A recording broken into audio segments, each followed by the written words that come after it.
ক্যানিং পূর্ব জীবনতলার মানুষ, আপনাদের মধ্যে অনেক কষ্ট, অনেক ব্যথা, অনেক যন্ত্রণা নিয়ে আপনারা বসবাস করছিলেন। আল্লাহ আপনাদের ঘরে সাহায্য করেছেন, আগামীতে যেন আরো সাহায্য করেন, বলুন আল্লাহুম্মা আমিন। তো অপরদিকে এটাও তো দেখতে হবে যে আমরা ছিলাম কড়াতে, এখন পড়ে গেছি ডাইরেক্ট চুলোতে। আমরা কি জালিম হতে চাই না মজলুম হতে চাই? মজলুম বোঝেন? যাকে মারা হয়, যাকে পিটা হয়, যার উপর অত্যাচার হয় তাকে মজলুম বলা হয়। আর জালিম কে বলে? ফেরাউন, নমরুদ, সাদ্দাত। আর তোমাদের এলাকার শয়তানটা, এ হলো জালিম। ঘর ভেঙেছে, কল তুলে নিয়ে চলে গেছে, হ্যাঁ, গরু দিয়ে পালিয়েছে, খাসি নিয়ে পালিয়েছে চোরেরা, এত জুলুম করেছে, তারপরও অফার দিয়েছে ফিরে আয়। কিন্তু আলহামদুলিল্লাহ আজও কিছু লোক আছে তারা এত জুলুম সহ্য করার পরও তারা আজকের দিনেতে হোসাইনের গোলাম, নবী বংশের আওলাদকে ছেড়ে কিন্তু চলে যায়নি। তা আগামী দিন আরো পরীক্ষা হবে, মজবুত হয়ে থাকতে পারবে তো? এই ভাইটার সাথে, বাবাজির সাথে ছিলে আছে, থাকবে তো? হাত তুলে সাক্ষী দাও, এ হাত সত্য তো? এ হাত সত্য তো? আল্লাহ কবুল করে, বোন আল্লাহুম্মা আমিন। আমি তো কখনো এসেছি বলে আমার মনে পড়ছে না, এসেছি কখনো? শুধু দেখলাম দুদিকে পানি আর পানি। ঘর কোথা আপনাদের তাহলে? অথচ এত হাজার হাজার লোক সব এখানকার তো না, বাইরে থেকে ভাড়া করা? বাইরে থেকে ভাড়া করে নেন তো ভাই, কারণ ভাড়াওয়ালাদের সঙ্গেই তো ছিলেন অনেকদিন, দেখে দেখে শেখেন না তো। হ্যাঁ, যা থাকবে নিজের থাকবে, দুটো থাক নিজের থাক, পরের বাপকে বাপ বলে লাভ নেই, বিপদের সময় দেখবে সে পাশে নেই। এখানকার মানুষ কারা কারা একটু হাত তুলে দেখান দেখি। এত লোক তো, ঘর কোথাও আমি ঘর দেখতে পেলাম না, শুধু পানি দেখছি যতটা এলাম। তাই ভাবছিলাম যে পানি আর পানি, জলসা কোথা হবে আল্লাহ জানে। হ্যাঁ, যাক, আল্লাহ আপনাদের এই ভালোবাসাকে কবুল করেন, বলুন আল্লাহুম্মা আমিন। কঠিন পরিস্থিতি দুনিয়ায়, গুটি কত কথা বলবো, বলার তো আমার কিছু নেই, সবাই বলে দিয়েছি। আমি যা বলে দিয়েছি সব এখন ঘটছে। অবশ্যই বলিয়েছেন আল্লাহ, মুখ আমার কথা ছিল, মুখ আমার কথা বলেছি আল্লাহ, আল্লাহ আমাকে দিয়ে বলিয়েছেন। আজকে সব দেখছি সোশ্যাল মিডিয়ায় আমার সেই পুরাতন দিনের কথাগুলোকে কেটে কেটে সব ছড়াচ্ছে। তা যা বলার সব বলে দিয়েছি, বলার কিছুই তো বাকি রাখিনি। তারপরেও যখন নতুন জায়গায় এসেছি, বিশেষ করে এটা ক্যানিং, তো ক্যানিং পূর্ব জীবনতলার মানুষ, আপনাদের মধ্যে অনেক কষ্ট, অনেক ব্যথা, অনেক যন্ত্রণা নিয়ে আপনারা বসবাস করছিলেন। আল্লাহ আপনাদের ঘরে সাহায্য করেছেন, আগামীতে যেন আরো সাহায্য করেন, বলুন আল্লাহুম্মা আমিন। কেন যুগে যুগে একটা করে শয়তান মরলে আর একটা করে শয়তান আল্লাহ পাক আবার পাঠায় আমাদের পরীক্ষার জন্যে। তাই আমি আল্লাহর কাছে দোয়া করি, আল্লাহ যেন ক্যানিংয়ের মানুষকে, জীবনতলার মানুষকে আল্লাহ যেন আর কঠিন পরীক্ষা না নেয়। আল্লাহ যেন আপনাদেরকে কামিয়াবি, কামরানি এবং দুনিয়া ও আখিরাতে শান্তি দান করেন, বলুন আল্লাহুম্মা আমিন। তবে আপনাদের ঘরেও আল্লাহ ভুলে গেলে হবে না, আল্লাহকে স্মরণে রাখতে হবে। হাওয়াটা মুখে লাগছে, এটা এইদিকে দেন। আল্লাহ ভুলে গেলে হবে না, আল্লাহকে স্মরণে রাখতে হবে। এটা মুহররমের মাস চলছে, এই মুহররমের মাস আমরা জানি ইমামে হোসাইন পাক হুজুর কারবালায় কি ঘটনা ঘটেছে। ইমামে হোসাইন পাক আমাদেরকে কারবালা থেকে এই মেসেজটাই দিয়েছে, তোমাকে আল্লাহ পরীক্ষা নেবে, তোমাকে আল্লাহ আজমাবে, তোমাকে আল্লাহ সম্মানিত করবে, যদি তুমি সত্যের পক্ষে, ন্যায়ের পক্ষে, মানবতার পক্ষে, তৌহিদেবাদীদের পক্ষে, তৌহিদের পক্ষে, রিসালাতের পক্ষে, সত্যের পক্ষে তুমি যদি মজবুত হয়ে দাঁড়াতে পারো, জুলুম যত বড়ই হোক না কেন জুলুম অবশ্যই মিটবে, নাই সত্য কখনো মেটেনি আর মিটবে না। জোরে বলুন সুবহানাল্লাহ। তাই ইমামে হোসাইন পাক আমাদেরকে এই মেসেজ দিয়েছে যে আল্লাহ তো পরীক্ষা তাকে নাই, আল্লাহ যাকে ভালোবাসে। আল্লাহ নবী একদিন বসে আছেন, খুব মন দিয়ে কথাগুলো শুনবেন আমার ভাইরা, কেন আমরা একটা পরীক্ষা থেকে পাস করেছি, ইনশাল্লাহ পাস করেছি, আল্লাহ আমাদের সাহায্য করেছেন। যদি আজ এই জালিম শয়তানগুলো যদি বিজয় হতো, তাহলে এতক্ষণ মনে হয় হাজার হাজার মানুষ হত্যা হয়ে যেত, হাজার হাজার ঘরকে ভেঙে চুরমার করে দিত। তাহলে আল্লাহ সাহায্য করেছে না করেনি? কিন্তু অপরদিকে এটাও তো দেখতে হবে যে আমরা ছিলাম কড়াতে, এখন পড়ে গেছি ডাইরেক্ট চুলোতে। এটাও তো ভাবতে হবে। এতদিন ছিলাম কোথায়? কড়ায়, এবারে পড়ে গেছি কিন্তু চুলোতে। তাহলে এটাও তো ভাবতে হবে। তাহলে একটা পরীক্ষা থেকে আল্লাহ কামিয়াবি করেছে, কিন্তু আর একটা পরীক্ষায় আল্লাহ ফেলেছে। তবে এই পরীক্ষা থেকে যেদিন আল্লাহ কামিয়াবি দেবেন, যদি আমাদের কামিয়াবি হবার ইচ্ছা থাকে অবশ্যই আল্লাহ দেবে, সেদিন কিন্তু আর কোনো পরীক্ষা আর থাকবে না। এটাই আপনাদের জন্য আল্লাহ শেষ পরীক্ষা। তো এই যে ব্যাপারটা চলছে, এখানে আমাদেরকে খুব সতর্কর সাথে কোরআন সুন্নাহ এবং নবী আলাইহিস সালামদের জীবনীকে জানতে হবে, দেখতে হবে। আল্লাহ নবীর কাছে এক সাহাবী আসলেন, এসে বললেন, হুজুর আমি আপনাকে ও আল্লাহকে ভালোবাসি। আল্লাহকে ভালোবাসা, নবীকে ভালোবাসা মুখে বলা যত সহজ, হাকিকতটা অত সহজ নয়। আল্লাহকে ভালোবাসে কারা? নবীকে ভালোবাসে কারা? বড় দাড়ি থাকলেই ভালোবাসা? বড় টুপি থাকলেই ভালোবাসা? বলুন না, এটাও একটা ভালোবাসার পরিচয়। কিন্তু বাপ, প্রকৃত আল্লাহ ও রসুলের প্রেমিক কারা? যারা তা'মুরুনা বিল মা'রুফ ওয়া তানহাউনা আনিল মুনকার, আল্লাহর জমিনের উপরে, আসমানের নিচে ফিতনা, ফাসাদ, জুলুম, অত্যাচার, খুন, ধর্ষণ, রাহাজানি সমস্ত কিছুকে বন্ধ মিটিয়ে দিয়ে শান্তি, সাম্য, ন্যায় প্রতিষ্ঠিত যারা করার সংগ্রাম করে, তারাই হলো আল্লাহ ও রসুলের প্রিয়। জোরে বলুন সুবহানাল্লাহ, আরো জোরে বলুন সুবহানাল্লাহ। আজ এই জমিনের ওপরে আল্লাহ আমাদেরকে পাঠিয়েছে দুটো কাজ করতে, তা'মুরুনা বিল মা'রুফ ওয়া তানহাউনা আনিল মুনকার। অন্যায়কে মিটিয়ে দাও, ন্যায়কে প্রতিষ্ঠিত করো। এ কাজ কে দিয়েছে? একটু সবাই বলুন, আল্লাহ দিয়েছে। তো এই কাজের জন্য কেউ ইমাম হয়ে সামনে দাঁড়াবে, কেউ তার পিছনে দাঁড়াবে। যাদেরই মনের মধ্যে এই চিন্তা থাকবে, এদের মধ্যে কোয়ালিটি আছে, সবাই এক কোয়ালিটির নয়, কিন্তু এরা সবাই আল্লাহর প্রিয়। যাদের মনের মধ্যে এ বাসনা, এ খায়েশ, এ চিন্তা, এ চেষ্টা, এ সংগ্রাম, এ লড়াই, এ যুদ্ধ জিহাদ যারাই করবে যে আল্লাহর জমিনে সন্ত্রাসী হবে না, ফিতনা হবে না, অন্যায় হবে না, জুলুম হবে না, খুন হবে না, ধর্ষণ হবে না, গরিবের অধিকার লুটা হবে না, মানুষের উপরে জুলুম হবে না, এতিম অধিকার পাবে, গরিব অধিকার পাবে, বিধবা অধিকার পাবে, হাসবে মানুষ, নিরাপদে থাকবে। এই ব্যবস্থা চিন্তা নিয়ে যারাই সংগ্রাম করবে, যারাই লড়াই করবে, যারাই এগিয়ে যাবে, যারা ঐক্যবদ্ধ হবে আল্লাহর কোরআনের ভাষায়, তারা হলো আল্লাহর প্রিয়জন। জোরে বলুন সুবহানাল্লাহ। আমাদেরকে আল্লাহ এজন্য দুনিয়ায় পাঠিয়েছে, জমিনের ওপরে ফিতনা ফাসাদ বন্ধ করো।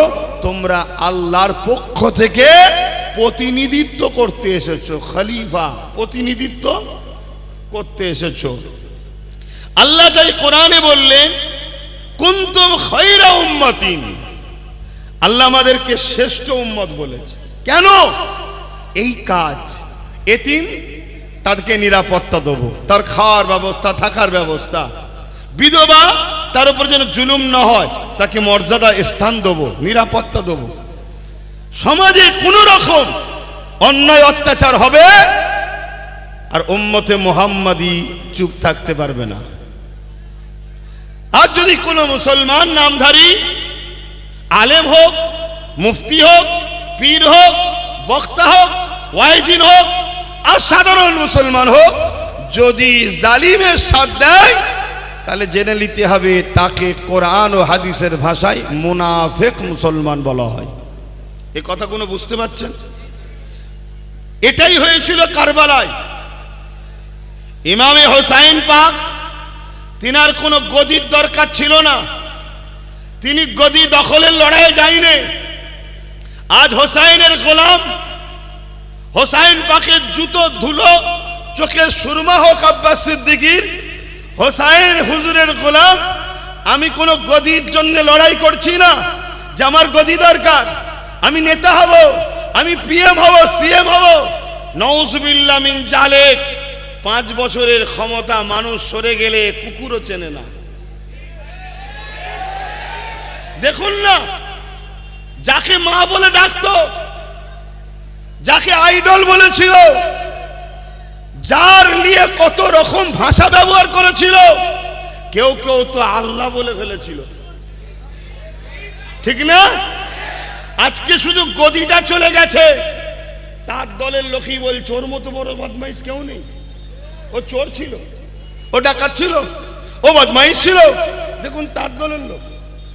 আর 850 বছর হয়ে গেছে আল্লাহর দাস নবীর গোলাম বাগদাদের জমিনে শুয়ে আছে বড় পীর আব্দুল কাদের জিলানী। তামাম পৃথিবী এখনো তাকে সম্মান করছে। জোরে বলুন সুবহানাল্লাহ, আরো জোরে বলুন সুবহানাল্লাহ। আমরা ওই কাতারের লোক। 800 বছর হয়ে গেছে সুলতানে হিন্দ মুঈনুদ্দিন আজমিরি, আতায়ে রসুল হাসানি হোসাইনি 800 বছর হলো দুনিয়া থেকে চলে গেছে। আজও দেখুন আমার দেশের প্রাইম মিনিস্টারের থেকে তুলনা চলে না হুজুরের সাথে। লক্ষ কোটি গুণ সম্মান বেশি আমার গরিবে নওয়াজে। জোরে বলুন সুবহানাল্লাহ। মুসলিম হোক অমুসলিম হোক যেই হোক, সবাই গরিবে নামাজকে ভালোবাসে, সবাই গরিবে নামাজের কাছে যাচ্ছে, সবাই গরিবে নামাজের কাছে যাচ্ছে। আর সবাই গরিবে নামাজের ওসিলায় আল্লাহর পক্ষ থেকে তার মুরাদ আল্লাহ বলে কবুল করে পূরণও করছে। জোরে বলুন সুবহানাল্লাহ। কথা বুঝে আসছে না? আসে না? তাহলে বলুন, তাহলে বলুন আমরা কি হকের পক্ষে থাকবো না অন্যায়ের পক্ষে থাকবো? আমরা কি জালিম হতে চাই না মজলুম হতে চাই? মজলুম বোঝেন? যাকে মারা হয়, যাকে পিটা হয়, যার উপর অত্যাচার হয় তাকে মজলুম বলা হয়। আর জালিম কে বলে? ফেরাউন, নমরুদ, সাদ্দাত।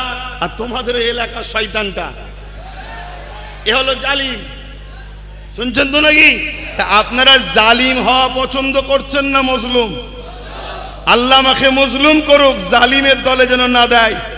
কেন? মজলুম ইতিহাস তৈরি করে, জালিম লাঞ্ছিত অপমানিত পদদলিত দুনিয়াতেও হয়, পরকালে জালিম থাকবে নমরুদের সাথে, জালিম থাকবে ফেরাউনের সাথে, জালিম থাকবে এজিদের সাথে, আর মজলুম থাকবে আমার হোসাইন পাকের সাথে। জোরে বলুন সুবহানাল্লাহ। আল্লাহ। একদিন জান্নাত আর জাহান্নামের কথা হচ্ছে, খুব মন দিয়ে শুনবেন। জান্নাত আর জাহান্নামের কথা হচ্ছে। জাহান্নাম বড় গর্ব করে বলছে, এই জান্নাত, আমার মধ্যে ফেরাউন থাকে, আমার মধ্যে পৃথিবীর রাজা নমরুদ থাকে। এরকম বড় নাম করে গর্ব করে করে জাহান্নাম জান্নাতকে শোনাচ্ছে। আর জান্নাত বলছে জাহান্নাম, শোন, আমার মধ্যে আল্লাহর পিয়ারা বান্দারা থাকে। জোরে বলুন সুবহানাল্লাহ। আমার মধ্যে মজলুম হযরতে বেলাল থাকে, জোরে বলুন সুবহানাল্লাহ। আমার মধ্যে মজলুম রাবিয়া বসরি থাকে, জোরে বলুন সুবহানাল্লাহ। আমার মধ্যে শহীদ আজম হযরত ইমাম হোসাইন পাক থাকে, জোরে বলুন সুবহানাল্লাহ। তাহলে আপনারা কষ্ট যদি হয় ধৈর্য হারা হবেন না, জানবেন আল্লাহ আপনাকে ভালোবাসে। আল্লাহ পাকের প্রেমের স্টাইলটাই আলাদা। আমাদের প্রেম তো স্বার্থের জন্য, আল্লাহর প্রেম তো নিঃস্বার্থে। তাই তিনি একটু পরীক্ষা করে নেয়। তা সাহাবী এসে বলছে, হুজুর আমি আপনাকেও আল্লাহকে ভালোবাসি। নবী বলছেন, ঠিক করে বলছো? জি হুজুর ভালোবাসি। আবার রসুল বলছেন, জেনে শুনে বলছো? জি হুজুর ভালোবাসি। আল্লাহ নবী আবার বললেন, তুমি চিন্তা ভাবনা করে বলো তুমি কি বলছো। সাহাবী বলছেন, হুজুর ভালোবাসি। আল্লাহ নবী বললেন, তৈরি হও। হুজুর কিসের জন্যে? তোর হাতে মোবাইল না বা? বলুন এই বাচ্চার ভবিষ্যৎ কি আয়ের বাপ মা শেষ করছে না? আস্তে আস্তে তাড়া মারলাবে না, আরো বিগড়ে যাবে। ভালোবাসায় পৃথিবী জয় করা যায়, তাই তো নাকি? আমার রাসূলুল্লাহ পৃথিবীকে জয় করেছে কি? তরোয়াল দিয়ে, বোম দিয়ে, বন্দুক দিয়ে? ভালোবাসা দিয়ে, আখলাক দিয়ে, কিরদার দিয়ে, আদর্শ দিয়ে, উসওয়াতুন হাসানা দিয়ে রাসূল পৃথিবীকে জয় করেছে। কিন্তু আমার বক্তব্য, এই বাচ্চাটা, এর হাতে তো এখন কাগজ কলম থাকবে, এর হাতে এত বড় মোবাইল। এর বাপ মা ছেলেটাকে ক্ষতি করছে না, করে না? তাহলে এ ছেলে বড় হয়ে যদি বাপ মাকে মারে, তাহলে দোষ কি ছেলেটার না বাপ মার? দোষটা বাপ মারি। খবরদার বাপ মায়েরা, বাপেরা ছেলেদের হাতে মোবাইল দেবে না। তুই ইনকাম করবি, নিজের পয়সা কিনবি, মোবাইল দেবো না। আর 2 চাকা দেবে না, শয়তানের চাকা, কখন যে যাবে আর ফিরে নাও আসতে পারে। তো যাক, আমি আমার দিকে ফিরে আসছি, সময় কম। সাহাবীকে হুজুর বললেন যে আপনি প্রস্তুত হন। কিসের জন্য হুজুর? আল্লাহ আপনাকে পরীক্ষা নেবে, আজমাবে, ট্রাই নেবে। আমরা বাজারে যাই, ফল কিনি, বেছে বেছে লিই না? পচা গুলো কেনেন কেউ, খারাপ গুলো নেন কেউ? তা আমার আল্লাহ আমাকে আপনাকে নেবে, আপন করবে, জান্নাত দেবে, খারাপ পচা গুলো নেবে কেন বলে? আল্লাহ একটু পরীক্ষা করবে না? একটু দেখবে না? দেখা তখনই তো সম্ভব। পকেটে পয়সা থাকলে বন্ধু অনেক মেলে রে বাবা। একদিন পয়সা ছাড়া দেউলিয়া হয়ে সামনে আসবে, তখন দেখবে কে আপন কে পর বুঝে যায়। বিপদ না আসলে বোঝা যায় না। 1 বছর 2 বছর 3 বছর 4 বছর 5 বছর সংসার করেছে, দিন রাত রেঁধে রেঁধে স্বামীকে খাইয়েছে। আজ যেই একটু বিছানায় পড়ে গেছে, কোনো কারণে অসুস্থ, তখন যদি স্বামীর মুখ ভার হয়, জানবেন এটা প্রেমের ব্যাপার ছিল না। কথা মাথায় ঢুকছে তো নাকি? কেন রে বাবা, এতদিন তো তোকে ভালোবাসা দিয়েছে, এতদিন তো রেঁধে খাইয়েছে, আজ না একটু অসুস্থ, তোর মুখ ভার হলো কেন? তাহলে বিপদ না হলে আপন। আবার অপর দিকে স্বামী যখন ইনকাম ছিল, ভালো মন্দ জামা কাপড় সব দিয়েছে, একদিন যদি কারবার খারাপ হয়ে যায়, কোনো ঈদে যদি দিতে না পারে, ও যদি স্ত্রীর মন খারাপ হয়, তাহলে জানবেন এটা ভালোবাসা, আপনজন নয়। ঠিক তেমনই আল্লাহ পাক আমাকে আপনাকে পরীক্ষা করে দেখে নেবে। প্রতিটা নবী আলাইহিস সালামকে আল্লাহ পরীক্ষা করেছে। এ ক্যানিংয়ের মানুষ, আমি মনে করি আল্লাহ জীবনতলা ক্যানিংয়ের মানুষকে অনেক ভালোবাসে, তাই অন্যের থেকে অনেক বেশি কষ্ট আপনারা ভোগ করেছেন। আপনাদের ওপরে অনেক জুলুম হয়েছে, আপনাদের ওপরে অনেক অত্যাচার হয়েছে, আপনাদেরকে অনেক আঘাত দেওয়া হয়েছে। মনে রেখে দেবে, এ দুনিয়া সামান্য জিন্দেগি। ধনীদের থেকে গরিবরা 500 বছর আগে আল্লাহ পাকের জান্নাতি হয়ে যাবে। দুনিয়ায় না হয় 70 বছরের ধনী, দুনিয়ায় না হয় 50 বছরের ধনী, দুনিয়ায় না হয় 50, 60, 70 বছর একটু আরাম আয়েশ করে কাটাবার স্বপ্ন নি, কিন্তু মনে রাখবে কিয়ামতের কঠিন দিনে যেদিন মাথার এক পেক দেখতিলা এক হাত উপরে আল্লাহ সূর্যকে নামিয়ে দেবে, মাথার খিনুগুলো গলে গলে নাক দিয়ে ঝরে ঝরে পড়বে। ওই কিয়ামতের দিনেতে আল্লাহ পাক ধনীদের থেকে 500 বছর আগে জান্নাতি দিগকে, গরিব দিগকে আল্লাহ পাক জান্নাতি বানিয়ে দেবে।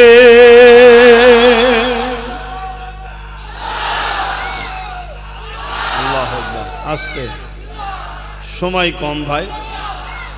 আল্লাহু আকবার। তাহলে গরিব বলে মন খারাপ? হ্যাঁ, জুলুম হলে মন খারাপ? গর্ব করো যে সাহাবাদের সুন্নত পালন হয়েছে, জোরে বলুন সুবহানাল্লাহ। এজিদের সুন্নত আমরা পালন করিনি। এজিদ মেরেছিল, আবু জেল মেরেছিল, উদবা মেরেছিল, সাইবা মেরেছিল, আর মার খেয়েছিল হযরতে বেলাল, হযরতে খাব্বাব, হযরতে খুবাইব, সাহাবা হুজুররা। তা আমরা মার খেয়েছি কোনো জুলুম করে নয়, চুরি করে নয়, ডাকাতি করে নয়, কারো মেরে নয়, কারো কেড়ে নয়। মার খেয়েছি শুধুমাত্র নবী বংশের আওলাদের সাথ দিয়েছিলাম। সে বলেছিল আসো মসজিদ বাঁচাতে হবে, মাদ্রাসা বাঁচাতে হবে, নায়ের পক্ষে থাকতে হবে, গরিবের পক্ষে থাকতে হবে, তাই তো নাকি? জুলুমকে বন্ধ করতে হবে, তাই তো নাকি? না ডেকেছিলাম চলো বাবা ব্যাংক ডাকাতি করতে হবে? যে ডাকাতি করতে গিয়ে ধরা পড়ে মার খেয়েছিলে তোমরা। তাহলে তোমরা গর্ব করো, শুকরিয়া আদায় করো যে আল্লাহ আমাদেরকে সাহাবাদের সুন্নত পালন করিয়েছে। অনেকে আমার এই কথা শুনে হাসে যে কি বলছে, সব কটা খালি মাথায় মুখে দাঁড়িয়ে নেই, প্যান্ট শার্ট পরা। তুমি মাথায় টুপির পিছনে চলে গেলে, তুমি এর দাড়ির দিকে চলে গেলে, এর জামার দিকে চলে গেলে, কিন্তু দেখলে না অনেক দাড়ি রেখে মাথায় টুপি দিয়ে বড় জুব্বালে গিয়ে রাইসুল মুনাফিক আব্দুল্লাহ ইবনে উবাই হয়ে বসে আছে, এটা দেখলেন না? হয়তো এ দাড়িওয়ালা, টুপিওয়ালা, জুব্বাওয়ালা আল্লাহওয়ালাদের নবী সুন্নতের একটা ইউনিফর্ম এর থেকে কম আছে, কিন্তু এর মধ্যে একটা ফরজ ইবাদতও আছে। কি? এ নায়ের পক্ষে, সন্ত্রাসের বিরুদ্ধে, জোরে বলুন সুবহানাল্লাহ। এটা দেখলে না? একে তুমি আরো উৎসাহী করো, একে তুমি আরো ভালোবাসা দাও, এই যুবকগুলোকে বুকে লাও, এই যুবকগুলোকে বুঝাও যে তুমি এত ভালো কাজ করছো, কিন্তু তোমার বাহ্যিকটা যদি একটু সুন্দর করো তাহলে মনে রাখবে তোমার দুনিয়াও ভালো লাগবে, আখিরাতও ভালো লাগবে। দেখবে একদিন এ ছেলে কোনো টুপি পরবে, একদিন এ ছেলে কোনোই দাঁড়িয়ে রাখবে, একদিন এ ছেলে কোনোই মসজিদে গিয়ে ভিড় করবে, একদিন এ ছেলে কোনো হজ করে এসে হাজি হয়ে যাবে।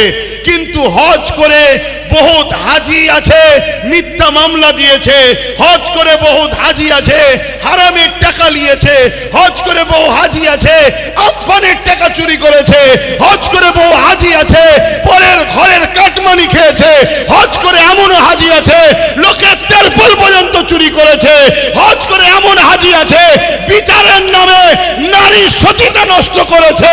এই হাজির থেকে এই প্যান্ট শার্ট পরাগুলো অনেক অনেক গুণ ভালো, এটা আমার আল্লাহ ও রাসূল বলছে।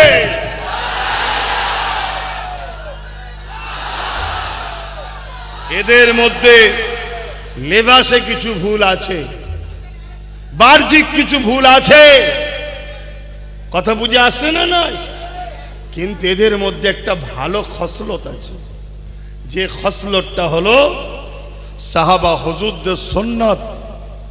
মরে যাব তাও ভালো, জুলুমের সাথ দেব না, জান চলে যাই তাও ভালো, ইসলাম বিদ্বেষীদের সাথ দেব না। তাই তো নাকি গো? ঠিক বলছি তো নাকি? না ভেতরে ভেতরে অন্য জায়গায় আবার সেটিং করছে? কেন কিছু কিছু মুসলমান তোমাদের এলাকায় দেখছি, তাদেরকে তো মুসলমান সুরাতে দেখতে, তাই বলছি, নামে মুসলমান তাই প্রমাণ দিতে বলতে হবে না, বুঝবেন কি করে? কিন্তু হাকিকাতে তারা মুনাফিক নয়, তারা ইসলামের প্রকাশ্য দুশ্মনের থেকেও জঘন্য খারাপ। ইসলামের প্রকাশ্য দুশ্মনের থেকেও জঘন্য খারাপ যাদেরকে মুনাফিক বলা হয়।